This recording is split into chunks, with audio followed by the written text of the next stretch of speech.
வான்மலரின் இனிய நல்வாழ்த்துக்கள். இன்று 2025ஆம் ஆண்டு அக்டோபர் மாதம் 30ஆம் நாள்.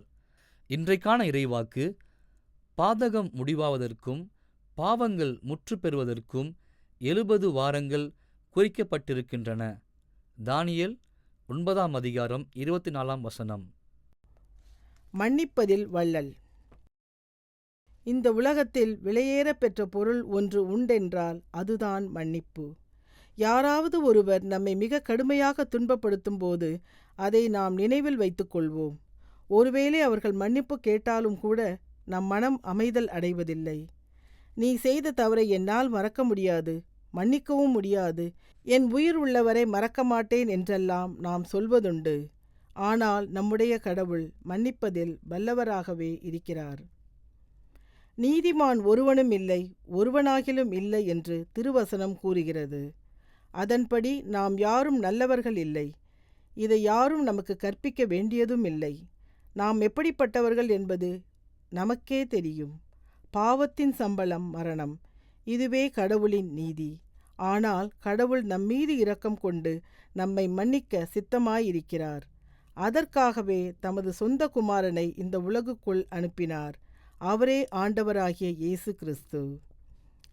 அவர் இந்த உலகத்தில் வந்து நன்மை செய்கிறவராகவே சுற்றித் திரிந்தார். பாவம் அறியாத அவர் மீது பொய்க் குற்றச்சாட்டுக்கள் சுமத்தி சிலுவையில் அறைந்தனர். சிலுவையிலிருந்து வெளியேறும் ஆற்றல் அவருக்கு இருந்தது. ஆனாலும் அதை ஏற்றுக்கொண்டார்.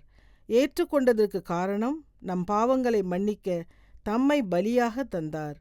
இயேசு கிறிஸ்துவை விசுவாசிக்கிற ஒவ்வொருவரும் பாவ மன்னிப்பை தரும் தகுதி உடையவர்கள். நம் பாவத்தை அறிக்கை செய்யும்போது அவர் மன்னிக்கிறார்.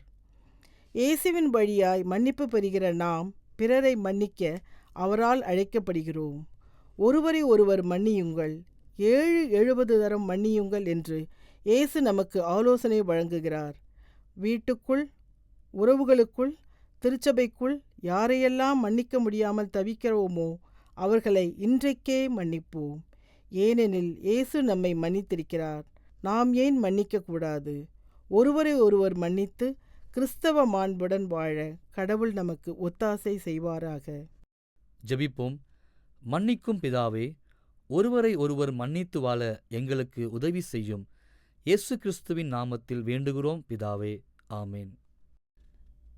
இன்றைக்கான கேள்வி: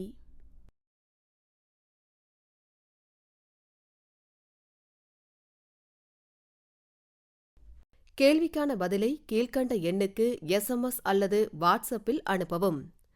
9841809796.